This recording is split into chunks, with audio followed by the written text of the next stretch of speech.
sejahtera buat kita semua, mahasiswaku sekalian. Ini pertemuan kita yang kedua, ya. Pertemuan kedua kita akan bahas mengenai 3 video, ya, yaitu mengenai perbedaan kuantitatif kualitatif, kemudian penelitian yang unik, kreatif, dan dramatis, dan cara membuat proposal dengan metode penelitian kualitatif. Untuk itu saya sudah menjaring sekian banyak kertas begitu, ya, yang dari sini nanti nampak bahwa apa yang sulit dipahami oleh Anda dan kemudian kita bahas.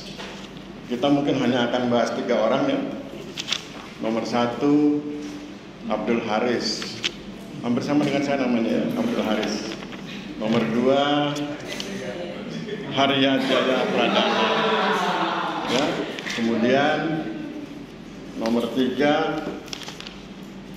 Sekar Permata, ya. Jadi yang lain nanti nyusul, ya, yang lain. Karena nanti sesudah 3 orang itu tampil, saya akan jelaskan mengenai perbedaan kuantitatif versi William Lawrence, ya, Lawrence Newman, ya, supaya nanti kemudian Anda paham ketika akan memilih. Saya pilih ini karena begini, saya pilih ini karena begini. Oke, sebagai kehormatan, ya, mari kita panggil Abdul Haris. Mana?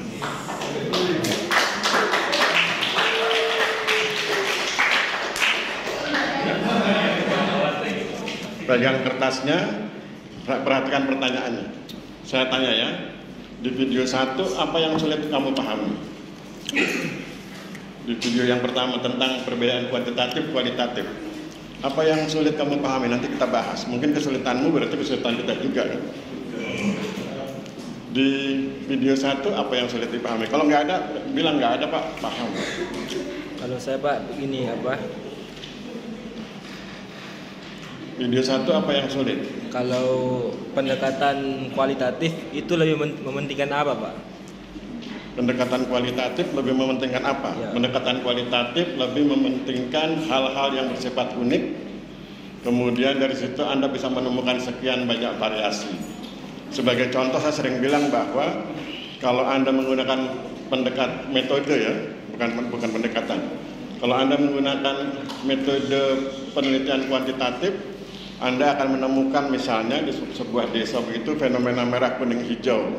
Merah sekian persen, kuning sekian persen, hijau sekian persen. Kemudian Anda bisa mengatakan bahwa yang ini dominan, yang ini tidak dominan. Itu kuantitatif.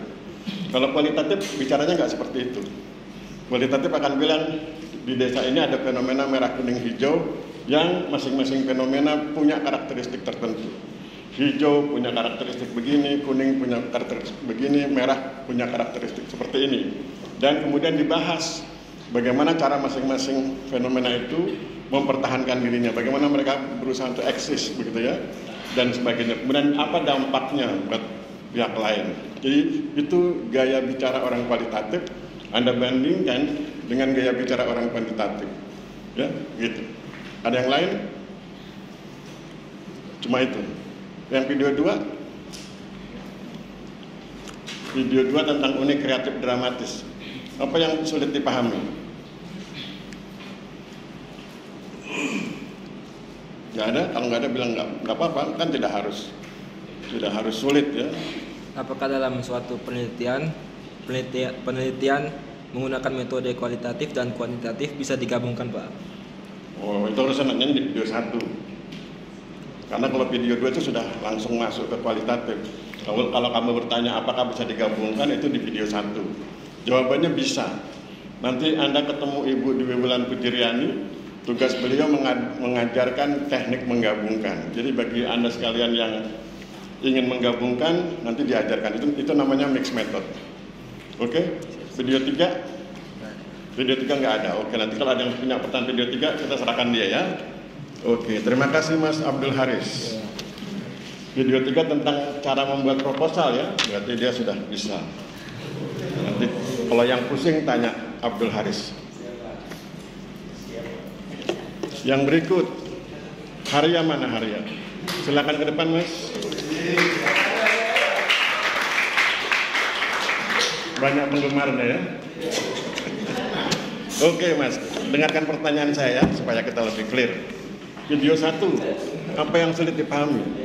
Ini saya lebih ke keseluruhan dari video 1 sampai 3, Pak.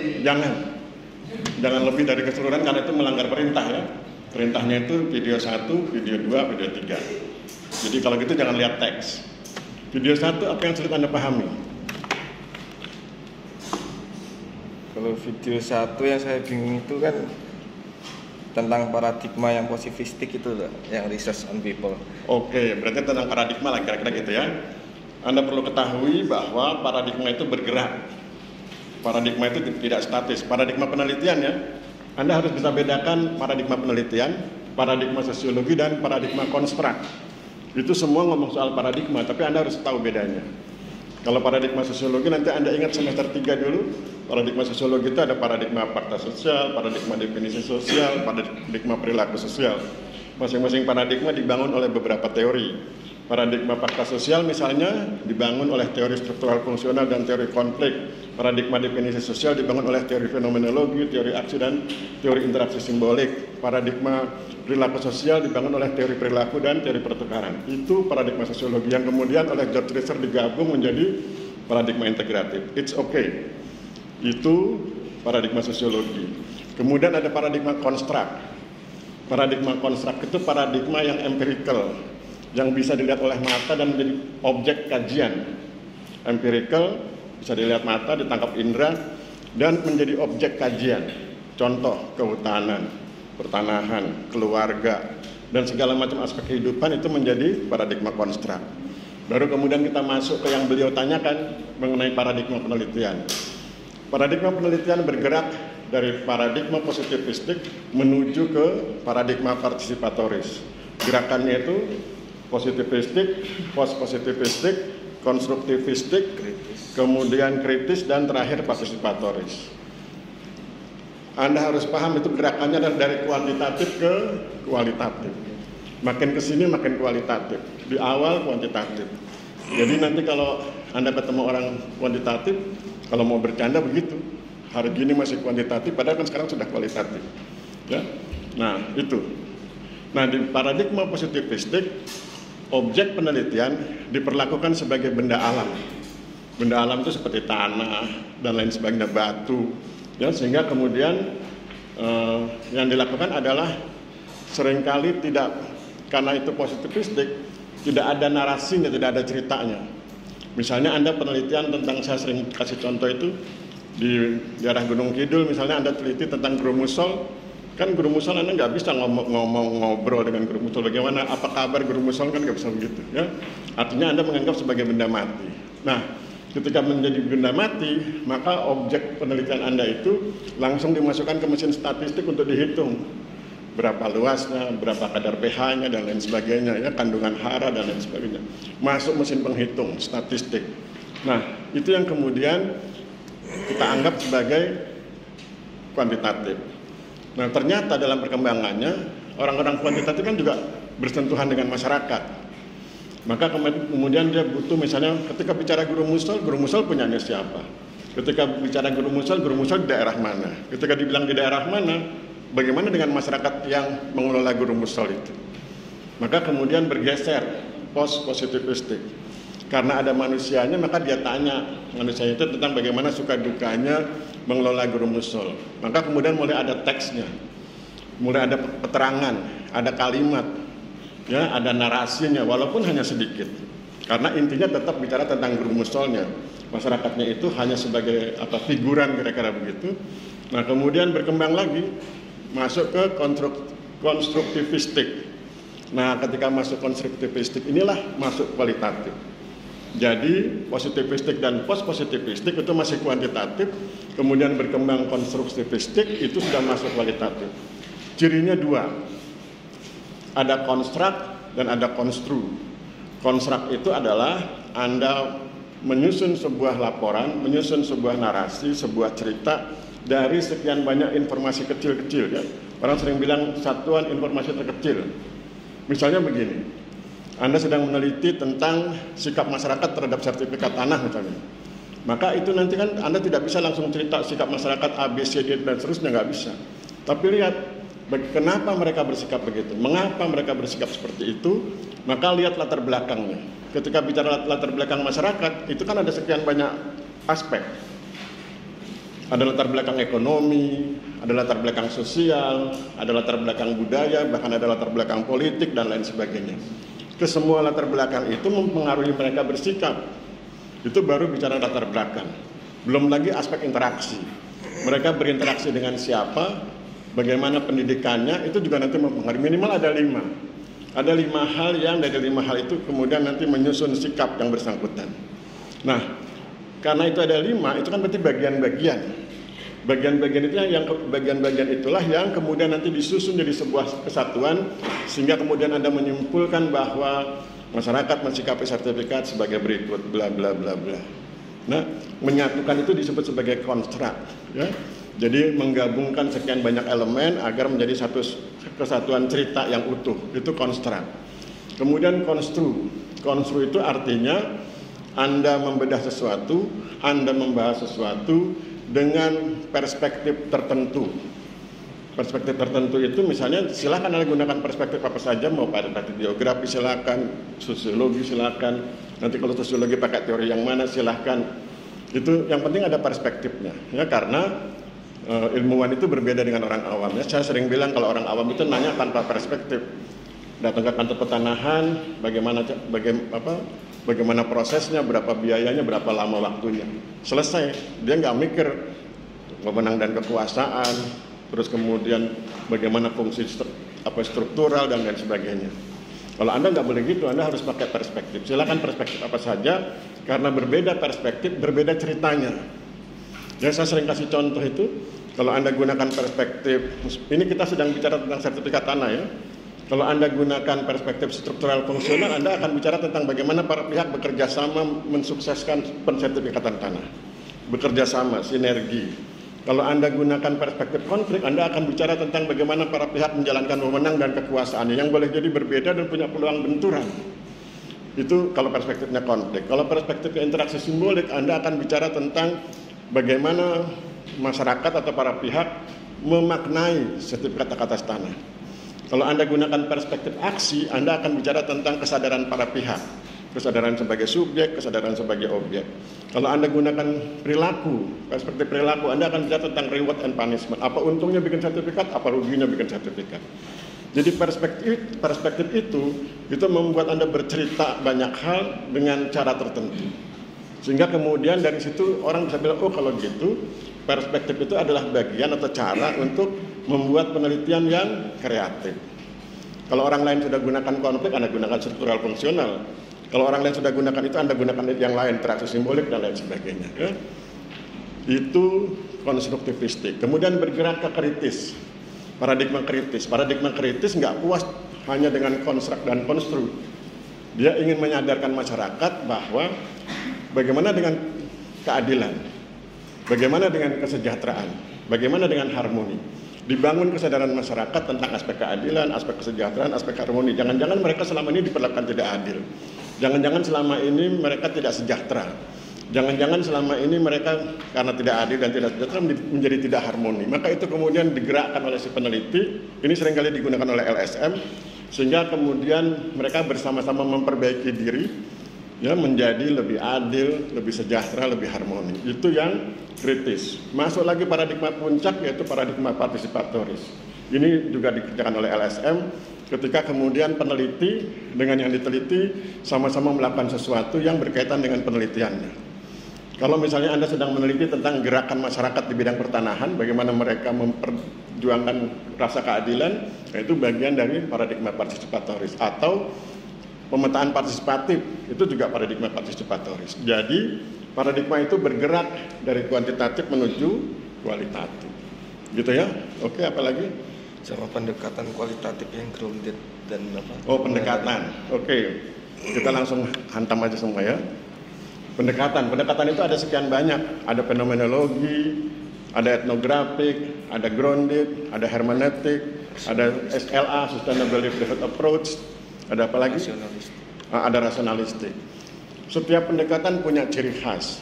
Oleh sebab itu, kalau nanti Anda penelitian, Anda pilih salah satu. Ya. Misalnya Anda ingin gunakan fenomenologi, berarti Anda harus terlibat dalam kegiatan itu. Bikin peta, terlibat bikin peta. Apalagi mengelola padi di sawah misalnya, Anda ikut mengelola padi di sawah. Jadi fenomenologi itu terlibat. Kalau Anda gunakan rasionalistik, itu konsepnya adalah Anda yakin bahwa Anda bisa merancang sebuah proposisi itu pernyataan. Anda harus bisa bedakan ya antara proposisi dengan proporsi. Kalau proporsi itu punyanya kuantitatif, kalau proposisi itu punyanya kualitatif. Ya, proporsi itu perbandingan, sekian persen, itu namanya proporsi. Makanya Anda sering ada istilah proporsional, artinya perbandingannya sesuai. Ya, proporsi itu perbandingan. Kalau proposisi itu pernyataan. Nah, kalau Anda gunakan pendekatan rasionalistik, Anda merasa mampu, Anda siap, Anda sanggup menyusun sebuah kalimat sedemikian rupa yang kalimat itu pada akhirnya merancang sebuah proposisi yang argumentatif dan logis. Yang dimainkan logika, rasionalitas, kemampuan berpikir Anda. Ya, silakan gunakan rasionalistik. Kalau saya selama ini gunakan itu ya, semua penelitian saya gunakan rasionalistik karena saya senang main logika. Kemudian Anda juga bisa etnografik. Etnografik itu kalau Anda ingin meneliti di wilayah-wilayah yang ada komunitas tertentu yang unik, kultur budaya tertentu, ya, misalnya Baduy, Papua. Kalau di Banyuwangi ada Osing, atau Anda ke Madura lihat bagaimana kultur orang-orang Madura dan lain sebagainya, itu gunakan etnografik. Berikutnya ada lagi grounded, tadi beliau bilang grounded. Kalau grounded itu artinya Anda datang tanpa teori. Jadi kerangka teoretik Anda nanti dibikin sekedarnya saja. Kemudian Anda datang ke lapangan, hasil dari lapangan itu kemudian Anda buat sebagai sebuah teori. Nah, itu biasanya dikerjakan oleh para peneliti senior ya. Para peneliti senior yang dia datang ke lapangan, teorinya sedikit aja sekedar untuk mengantar. Dia datang ke lapangan, dia tinggal selama 4 atau 5 tahun di lapangan. Kemudian sesudah itu dia buat teori berdasarkan hasil penelitian lapangan. Nasihat saya jangan gunakan itu. Ya, karena Anda levelnya D4 ya. Nanti takutnya Anda kawan-kawan sudah di wisuda, Anda masih 4 tahun di lapangan. Ya, kemudian yang pertama itu. Yang kedua, jangan gunakan grounded. Karena grounded itu kan rohaninya, rohnya itu, semangatnya itu, filosofinya adalah teori tentang itu belum ada atau sangat sedikit. Nah, ketika Anda bilang teori tentang itu belum ada atau sangat sedikit, Anda akan berhadapan dengan dosen penguji. Dosen penguji akan tanya, sudah berapa buku yang Anda baca? Anda bilang 2, Pak. Aristina Nugroho Metopen dan Budi Harsono. Berarti kan dosen penguji, begitu Anda harus baca buku yang lain. Atau Anda bilang 400 buku, Pak. Saya sudah baca 400 buku, nggak ada tentang itu. Maka dosen penguji akan bilang, kalau gitu lihat buku yang ke-401. Pokoknya akan dikejar di situ dan itu sangat memberatkan. Jadi grounded itu biasanya oleh peneliti senior. Kalau di level perguruan tinggi S2 atau S3. Jadi kalau D4 dengan S1 disarankan tidak gunakan itu. Kemudian ada lagi hermeneutik. Hermeneutik itu ilmu tentang tafsir teks. Jadi yang ditafsirkan teksnya ya. Saya pernah cerita tentang pasal 10 ya, Undang-Undang Pokok Agraria itu kan menafsirkan teks. Misalnya tentang aktif di pasal 10 Undang-Undang Pokok Agraria. Aktif tahun 60 dengan aktif sekarang kan beda. Nah, nanti Anda jelaskan bedanya. Kemudian Anda buat kesimpulan sederhana bahwa dengan demikian absensi menjadi tidak relevan. Nah, itu pendekatan yang hermeneutik. Terus apa lagi? SLA, Sustainable Livelihood Approach. Itu juga tidak disarankan karena itu biasa digunakan oleh LSM dan itu butuh waktu 5 tahun. Karena setiap tahapan itu dibutuhkan waktu setahun. Ada 5 tahapan. Ya, nanti kapan-kapan saya kirim itunya ya. Nanti walaupun kita nanti sudah nggak ketemu di kelas, kan jangan dibubarkan dulu WA grupnya. Nanti saya kirim teksnya kalau memang Anda tertarik dengan itu. Tapi saya tidak menyarankan karena itu butuh waktu lama dan dikerjakan oleh LSM. Karena LSM kan memang pendanaannya dari situ ya. Mereka cari dananya dengan cara proyek seperti itu. Nah, Anda sarankan tidak begitu. Jadi yang bisa Anda kerjakan apa? Fenomenologi, rasionalistik, etnografik, apalagi interaksi simbolik bisa, itu pemaknaan.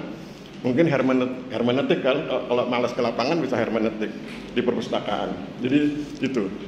Pertanyaan berikutnya adalah, apakah mungkin Pak kami menggabungkan 2 atau 3 pendekatan? Jawabannya mungkin. Contoh, Anda meneliti tentang masyarakat Papua misalnya, Anda bisa gunakan pendekatan etnografik. Terus karena Anda ingin bergabung dengan mereka, Anda sangat menjiwai kegiatan itu, Anda bilang, saya juga terlibat Pak pada kegiatan itu. Oh, berarti Anda pendekatannya sudah fenomenologi. Dan kemudian nanti saya akan susun sebuah pernyataan, sebuah proposisi yang argumentatif dan logis. Berarti Anda bisa menggunakan 3. Ya, ada etnografiknya, ada fenomenologinya, dan ada rasionalistiknya. Etnografik karena itu masyarakat Papua, kemudian ada fenomenologi karena Anda terlibat dalam kegiatan itu, dan ada rasionalistiknya karena Anda ingin menyusun proposisi yang argumentatif dan logis. Begitu ya, jadi bisa digabung. Berikutnya apa lagi? Baru 2. Sudah. Itu video yang keberapa? Itu baru 1. Baru video 1. Oke. Video kedua? Yang 2 itu yang tentang yang Bapak jelaskan PTSL, perspektif sosiologi tertentu. Oh iya, tentang bagaimana menyusun yang kreatif itu ya. Jadi kalau kreatif kan saya bilang ATM ya, amati, tiru, dan modifikasi. Untuk bisa meniru dan memodifikasi, Anda bisa gunakan berbagai cara.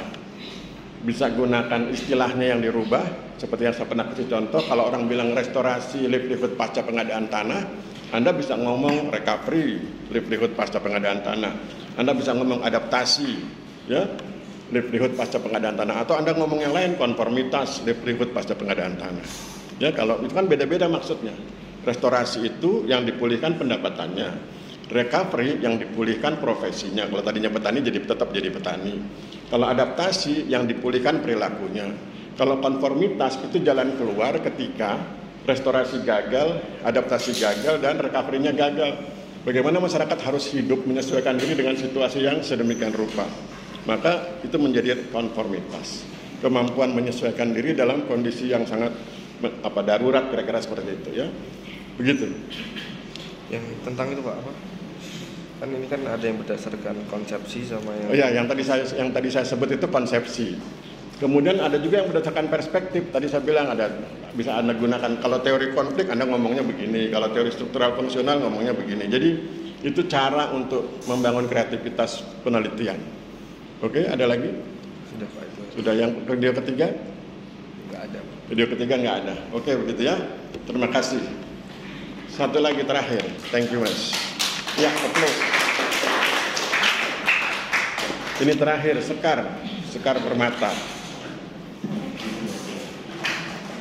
Namanya panjang sekali, Sekar Permata Switenia Putri, betul. Mana orangnya? Oh, sini. Silakan duduk.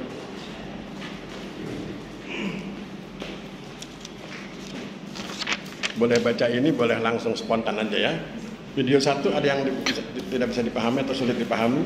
Yang mengapa pada sistematika penulisan yang dijelaskan oleh Nung Muhadir sama Andi Prastowo berbeda strukturnya. Oh iya, struktur penulisan, sistematika mungkin maksudnya ya? Iya. Sistematika penulisan itu memang berpeluang berbeda. Jadi yang saya sampaikan di buku itu yang sifatnya universal, keilmuan. Sistematika, contohnya begini, bab 2. Bab 2 itu tinjauan pustaka. Judul babnya itu tinjauan pustaka. Huruf A besar, kerangka teoretik, B besarnya kerangka pemikiran atau kerangka konseptual. Kalau bahasa aslinya itu kerangka konseptual. Jadi kalau bahasa aslinya itu, judul babnya itu tinjauan pustaka. Ya, literatur review. Kemudian huruf A-nya itu kerangka teoretik, theoretical framework. Kemudian B-nya itu konseptual framework, kerangka konseptual. Tapi kemudian di Indonesia seringkali diterjemahkan menjadi kerangka pemikiran. Itu basisnya adalah keilmuan universal. Tetapi setiap perguruan tinggi, setiap metodolog seringkali punya konsep tertentu dalam menyusun sistematika berdasarkan kebutuhannya masing-masing. STPN saja contohnya ya. STPN itu bab 2-nya bunyinya bukan tinjauan pustaka, kemudian A-nya kerangka teoretik, B-nya kerangka pemikiran, bukan. STPN itu judul babnya bunyinya bab 2, tinjauan pustaka dan kerangka teoretik. Beda kan? Padahal kalau di universal, di metodologi, kerangka teoretik itu adalah bagian dari tinjauan pustaka. Tetapi di STPN tinjauan pustaka dan. Berarti kan dia sejajar. Nah, menghadapi situasi itu santai aja, jangan panik, happy aja. Tinggal Anda tulis, ikuti aturan main di STPN. Berarti kan bab 2, tinjauan pustaka dan kerangka teoretik. Berarti A, tinjauan pustaka, B, kerangka teoretik, kemudian tambahkan C, kerangka pemikiran, D, silakan mau bikin question, silakan pertanyaan penelitian, riset question, atau nggak usah nggak apa-apa. Tapi kemudian ada itu tinjauan pustaka, kerangka teoretik, kerangka pemikiran. Pertanyaannya adalah, apa Pak yang harus diisi di tinjauan pustaka? Yang Anda isi adalah penelitian-penelitian sebelumnya yang mendukung penelitian Anda, terutama berkaitan dengan hasil penelitiannya. Penelitian sebelumnya apa, menghasilkan apa, misalnya 2 atau 3 penelitian, yang hasil itu nanti kemudian nyambung atau berhubungan atau punya konteks yang sama dengan penelitian Anda, sehingga kemudian itu menjadi semacam jembatan untuk masuk ke kerangka teoretik. Nah, nanti ketika Anda nyusun kerangka pemikiran, tinjauan pustaka dan kerangka teoretik itu dibaca bareng, kemudian digunakan sebagai bahan baku untuk menjawab rumusan masalah. Nah, jadi kerangka pemikiran itu jawaban atas rumusan masalah dengan menggunakan kerangka teoretik, dan dalam konteks STPN dengan menggunakan tinjauan pustaka dan kerangka teoretik. Begitu ya? Oke, itu video 1 ya? Iya Pak, kayaknya. Ya, video 2 apa?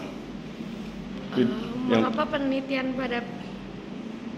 peneliti pada penelitian yang dilakukan dengan pendekatan kualitatif lebih mementingkan proses daripada hasil yang akan didapat? Ya. Kenapa mementingkan proses daripada hasil? Karena memang kan rumusnya itu ya, peneliti ingin menunjukkan keunikan, ingin menunjukkan kreativitas, ingin menunjukkan dramanya, dramatisasi. Maka yang disampaikan prosesnya bukan hasil. Kalau cuma hasil nggak ada dramanya itu. Misalnya Anda bikin penelitian kualitatif, tiba-tiba hasilnya itu merah kuning hijau, selesai. Mana dramanya? Yang baca nggak enak, hambar. Maka kemudian Anda jelaskan di bab pembahasan, yang merah begini, yang hijau begini, punya latar belakang begini, punya dampak begini, dan seterusnya. Jadi mengapa demikian? Dalam rangka mendukung dramatisasi. Karena kelebihan kualitatif kan di dramanya, ya, membuat orang hanyut dengan cerita Anda, dan sesudah dia hanyut dia akan bilang oke, saya setuju. Tujuan penelitian itu kan sebetulnya mempengaruhi orang lain agar sepakat dengan kita. Oleh sebab itu bedanya kuantitatif dengan kualitatif. Kalau kuantitatif dia objektif, dia tidak punya niat mempengaruhi orang, silakan aja orang menggunakan data dia atau enggak. Tapi kalau yang kualitatif itu subjektif, ingin mempengaruhi orang. Anda baca buku-buku saya itu kan ingin mempengaruhi orang, oh harus begini, harus begini, harus begini. Walaupun mungkin nanti ada yang terpengaruh, ada yang enggak, tapi itu kan niatnya mempengaruhi, subjektivitasnya di situ. Ya. Itu video yang kedua ya. Video ketiga? Cukup Pak. Video ketiga rata-rata sudah oke ya. Oke, terima kasih. Cukup. Sekarang ya silakan kalau mau tepuk tangan.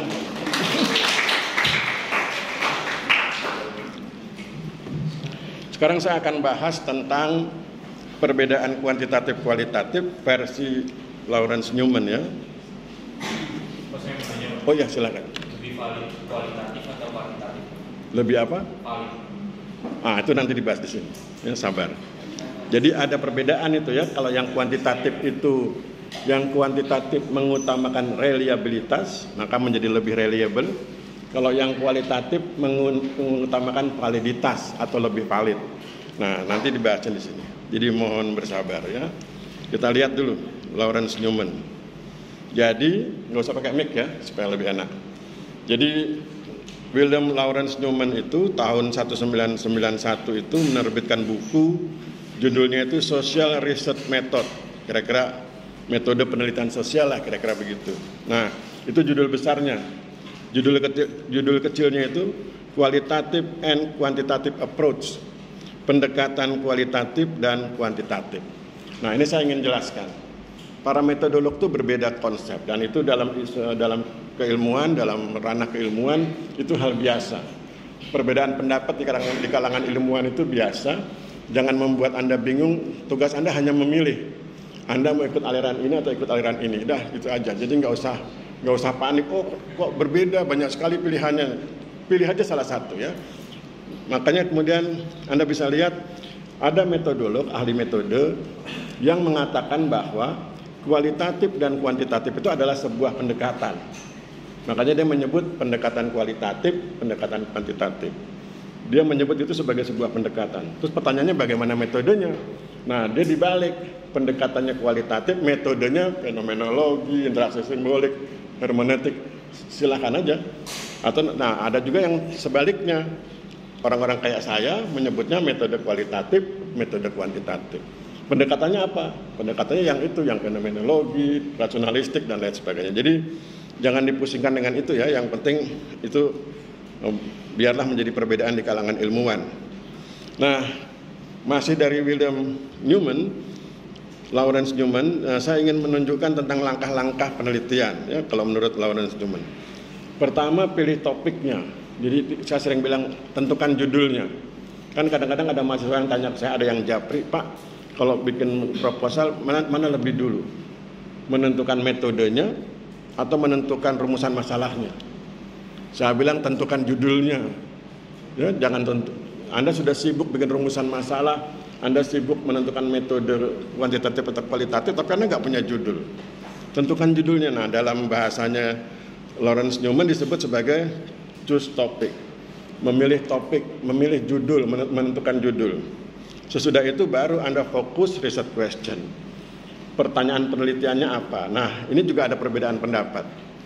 Ada metodolog yang mengatakan bahwa rumusan masalah itu identik dengan riset question. Sehingga nanti kemudian rumusan masalah itu berupa pertanyaan penelitian. Karena kan identik. Saya termasuk pengikut itu. Tetapi ada juga metodolog lain yang mengatakan bahwa rumusan masalah itu bukan pertanyaan penelitian. Rumusan masalah itu adalah mengumpulkan semua hal yang perlu dijawab, dan itu dalam bentuk kalimat berita, bukan kalimat tanya, di dalam alinea rumusan masalah, di dalam subbab rumusan masalah. Pertanyaannya nanti pertanyaan penelitiannya di mana?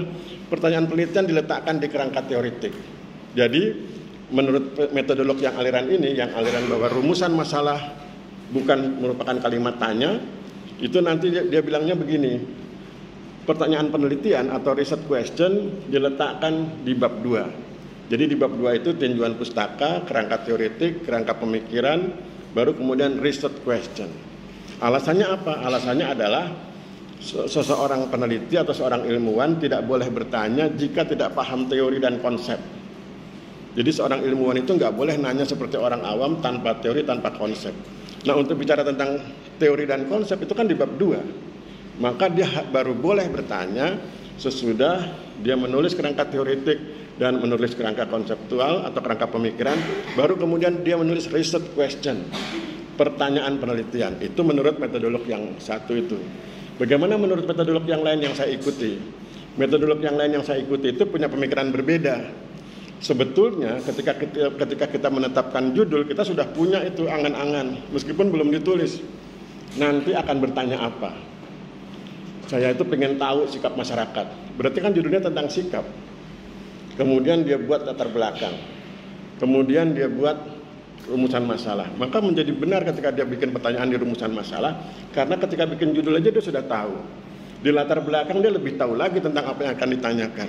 Maka kemudian dia buat di rumusan masalah. Nah, tugas Anda pilih salah satu ya.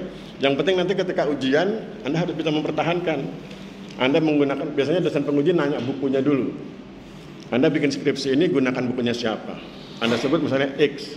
Maka si dosen penguji akan, kalau yang main IT, dia akan searching di Google buku itu dan dipegang betul. Nah, nanti Anda tinggal dicocokkan. Katanya Anda pakai bukunya ini, tapi Anda kok nggak sesuai. Nah, itu. Ya, maka pilih tapi kemudian pegang bukunya. Nah, kalau cara praktis kan gunakan aja buku saya. Kalau kemudian ditanya tinggal tunjukkan bukunya, kirim PDF-nya. Kan begitu ya. Itu cara praktis, tapi itu terserah ya, terserah Anda. Nah, sesudah fokus pada riset question, baru kemudian design study. Design study itu bikin proposal. Sesudah itu mengumpulkan data, menganalisis data, kemudian menginterpretasi data. Jadi data itu dikumpul, dianalisis, diinterpretasi. Apa maksudnya diinterpretasi? Dihubungkan, dicocokkan antara hasil analisis Anda itu dengan rumusan masalah. Rumusan masalahnya nanya apa, kira-kira data ini mampu nggak menjawab itu. Nah, kalau mampu berarti tinggal disusun proposisi yang argumentatif logis itu. Nah, sesudah itu baru informed choice. ya, inform others, ya, inform others. Inform others itu artinya disampaikan kepada orang lain, dipublikasikan. Jadi beberapa metodolog itu mengkritik hasil-hasil penelitian yang tidak dipublikasikan. Nah, saran saya nanti kalau Anda sudah bikin skripsi, dipublikasikan aja, ditawarkan ke penerbit, ya, barangkali ada yang bisa diterbitkan. Dan itu bagian dari sebuah cerita siklus daripada pengetahuan. Oke, sekarang kita masuk yang inti. Tadi kan saya berjanji ya untuk menceritakan perbedaan kuantitatif dengan kualitatif versinya Lawrence Newman. Menurut Newman ya, yang kuantitatif itu, nah ini sekarang kuantitatif dulu. Yang kuantitatif itu measure objective fact. Jadi dia mengukur secara objektif fakta-fakta yang ada di lapangan. Garis bawahi kata mengukur. Dia mengukur, berarti nanti kan yang keluar angka itu. Ya, makanya saya bilang kuantitatif, ada N-nya, numerik, nominal. Ya, jadi dia fokus pada pengukuran fakta-fakta lapangan. Bandingkan dengan yang kualitatif. Kualitatif itu tidak mengukur fakta-fakta lapangan, melainkan construct social reality. Jadi dia, orang-orang kualitatif itu menyusun kembali realitas sosial. Awalnya itu kan realitas sosial kan ada di lapangan, ada di desa tertentu. Itu kan sebuah realitas sosial, terserah judul Anda penelitiannya apa. Nah, itu dipindahkan dari realitas sosial yang ada di lapangan itu, dipindahkan ke naskah skripsi Anda. Itu namanya construct, ya. Construct social reality. Jadi memindahkan realitas sosial, disusun kembali ke dalam naskah Anda, ya, sesuai dengan sistematika yang Anda siapkan. Dan yang berikutnya adalah cultural meaning, memaknai budaya. Memaknai budaya itu artinya Anda lihat latar belakang. Tadi saya bilang ada latar belakang ekonomi, sosial, budaya, dan lain-lain. Nah, itu bedanya. Yang satu mengukur fakta sosial, kalau sama-sama sosial ya, sama-sama penelitiannya tentang sertifikat misalnya. Kalau kuantitatif mengukur fakta sosial, kalau yang ini mengkonstruksi kembali fakta yang ada di lapangan, realitas yang sosial yang ada di lapangan, kemudian disusun kembali menjadi sebuah kisah di naskah skripsi Anda. Kemudian yang berikutnya, kuantitatif itu fokus on variable, berfokus pada variabel. Variabel itu artinya peubah. Peubah itu artinya sesuatu yang punya variasi nilai. Kalau dia tidak punya variasi nilai, dia bukan peubah. Contoh, tingkat pendidikan itu variabel. Kenapa? Karena nanti ada variasi nilai, ada yang tinggi, ada yang rendah, ada SD, SMP, SMA, dan seterusnya. Ya, itu kuantitatif, fokus on variabel. Kualitatif bagaimana? Kualitatif itu fokus on interactive proses. Tadi ditanyakan oleh Mbak tadi itu, kenapa orang kualitatif memperhatikan proses, tidak hasil? Karena memang ini cirinya orang kualitatif, fokus on interactive proses. Anda berfokus pada proses terjadinya sesuatu yang sedang Anda teliti. Kalau Anda bicara tentang sertifikasi hak atas tanah, Anda sedang fokus melihat bagaimana proses sertifikasi tanah itu di lapangan. Ya. Kemudian sesudah itu ditambahkan lagi event, termasuk kejadian-kejadian yang mendukung cerita Anda. Ya. Itu yang kemudian membedakan. Jadi kalau kuantitatif fokus pada variabel, peubahnya, maka kualitatif fokus pada proses interaksinya. Ya, dan kemudian diutamakan atau termasuk event atau kejadian-kejadian yang menyertai interaksi tersebut. Kemudian berikutnya, nah ini tadi yang ditanyakan, kuantitatif, reliabilitas itu kuncinya orang kuantitatif itu reliabilitas. Reliabilitas itu artinya keajegan, konstan. Jadi kalau kemarin penelitiannya di daerah itu adalah guru mushol, tahun depan masih guru mushol, tahun berikutnya lagi masih guru mushol. Ya, kalau itu tentang tertentu, itu oke, itu kuantitatif. Kalau yang kualitatif nggak begitu, dia bukan kuncinya bukan pada reliabilitas. Kalau di sini ditulis authenticity is key. Autentisitas itu adalah kunci. Kalau mendengar kata autentisitas berarti bicara tentang keaslian, bicara tentang kebenaran, bicara tentang kesahihan, berarti kesimpulannya dia validitasnya diutamakan.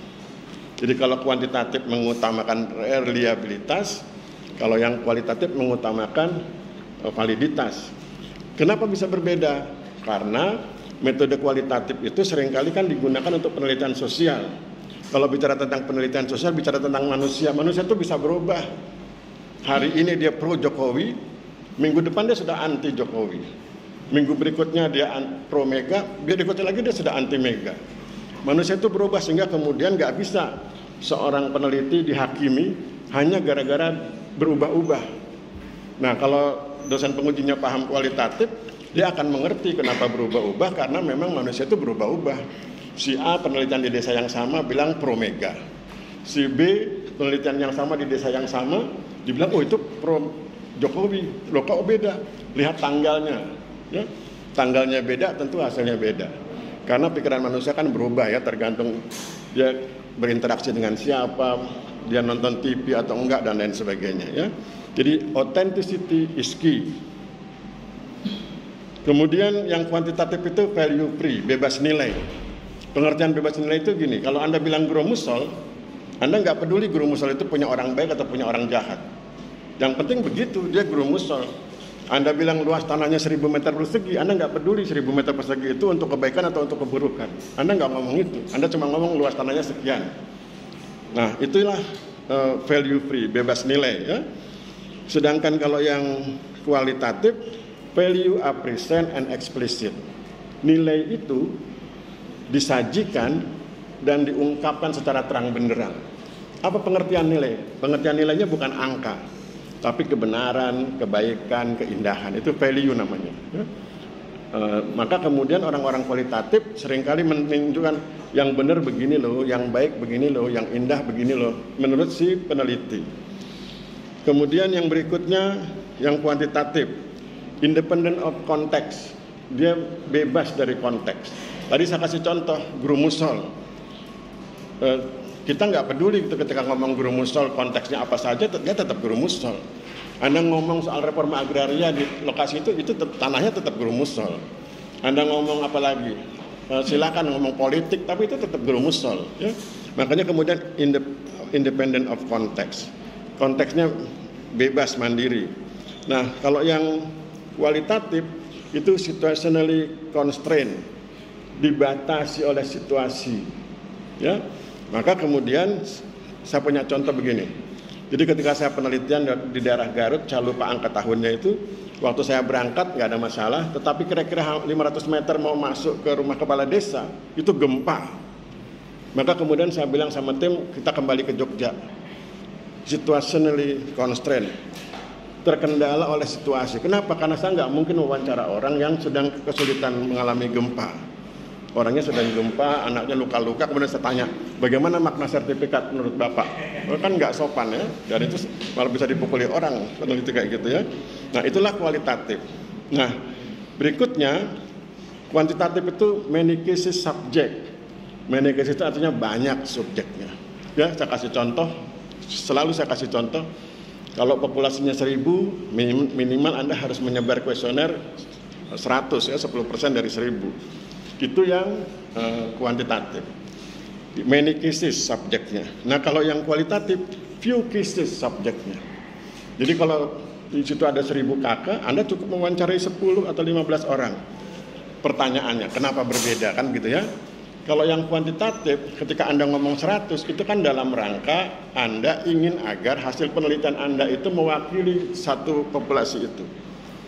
Penduduk desanya itu 1000 kepala keluarga, Anda ingin ngomong pandangan masyarakat desa itu, berarti Anda harus ngomong 10%-nya untuk mewakili yang 1000 itu.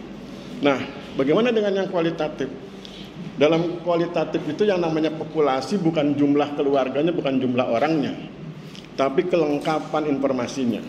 Contoh, Anda ingin bercerita tentang situasi di desa itu, di desa penelitian, yang kalau kemudian kita urutkan, Anda butuh 100 informasi, misalnya begitu.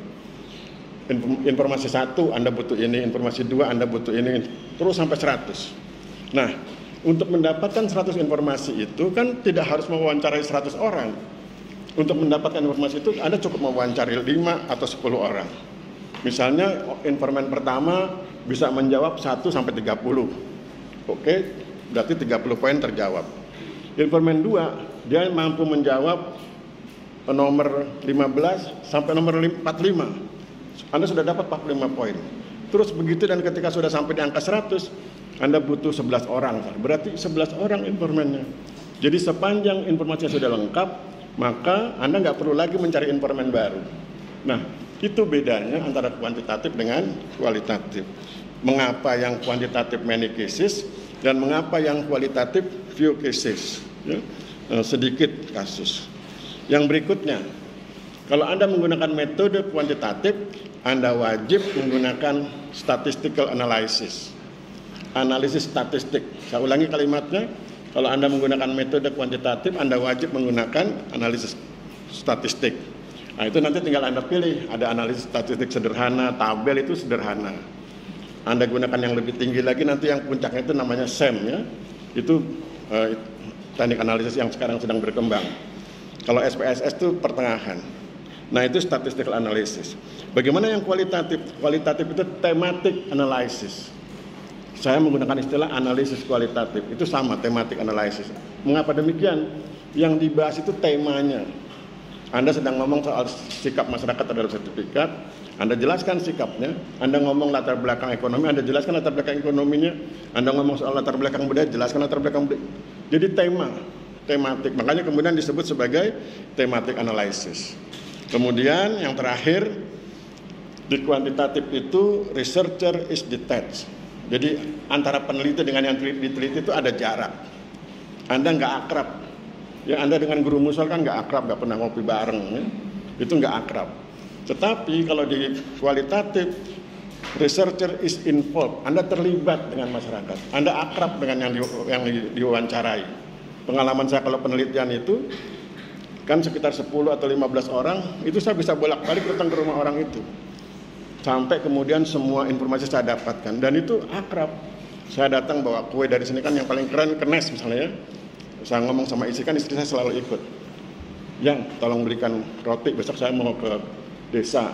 Disiapkan, kemudian kita berangkat bareng, assalamualaikum, selamat pagi, selamat siang, kita kasih hadiah, terus kemudian kita ngobrol, ngopi, kadang-kadang makan siang, kemudian pulang di mobil sudah Pak, ada oleh-oleh kelapa, pisang di mobil.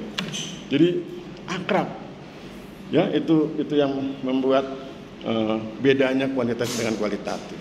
Ya, itu perbedaan kuantitatif dengan kualitatif versi William Lawrence Newman. Ya, jadi nanti tinggal terserah Anda mau gunakan kuantitatif atau kualitatif, atau Anda gabung keduanya. Itu nanti diajarkan oleh Ibu Wulan Pujiriani. Sebelum kita bubar, ada pertanyaan? Ada? Nggak ada? Kalau nggak ada, nggak apa-apa. Ya, jangan dipaksakan. Oke, kalau nggak ada, nggak apa-apa. Nah, nanti untuk skenario pertemuan ketiga, saya akan posting di WA Group 3 buah video. 3 buah video itu adalah video suasana seminar proposal penelitian. Kemudian saya minta Anda perhatikan videonya, dan kemudian Anda mengambil inspirasi dari 3 video itu buat judulnya. Jadi judulnya itu nggak boleh lepas dari yang 3 video itu, ya. Tidak harus digabung, tapi terinspirasi dari situ. Nah, kemudian buat judulnya, kemudian buat proposal singkat. Proposal singkat itu apa? Tulis judulnya, tulis latar belakang. Latar belakangnya 1 alinea saja cukup. Yang penting saya mengerti kenapa Anda pilih judul itu. Kemudian buat rumusan masalah, ya, cukup 2 saja, mengapa dan bagaimana. Kemudian sesudah itu buat bagian alir kerangka teoritik. Ya, kemudian apalagi? Metode dan pendekatan. Itu saja. Kalau nggak salah ada 5 poin. Kalau saya lupa nanti saya tulis teksnya di WA Group, ya. Jadi begitu. Nah, mudah-mudahan dengan begitu Anda bisa terlatih. Nanti ujiannya, ujian setengah semesternya, itu kan Anda kan punya waktu 2 jam. Pak Eko Soeharto 1 jam, saya 1 jam. Dalam waktu 1 jam Anda harus bisa buat itu. Nanti ujiannya itu di lembar soal itu saya kasih informasi tertentu sekitar setengah halaman. Kemudian Anda harus buat itu, buat judul, buat latar belakang, buat rumusan masalah, buat kerangka teoritik, buat metode dan penelitian. Saran saya diketik, ya. Kalau Anda punya mesin tik, punya laptop diketik. Kalau Anda, saya lupa, zaman saya diketik. Nanti terus kemudian, karena kalau ditulis seperti ini, tulisannya kacau balau. Jadi itu kemudian ditulis di HPS tidak boleh lebih dari 2 halaman. Kalau lebih dari 2 halaman salah. Ya. Namanya proposal singkat, tidak boleh lebih dari 2 halaman. HPS ukuran kuarto. Ya. Saya pikir demikian. Saya akhiri. Terima kasih. Wabillahi taufiq wal hidayah. Wassalamualaikum warahmatullahi wabarakatuh.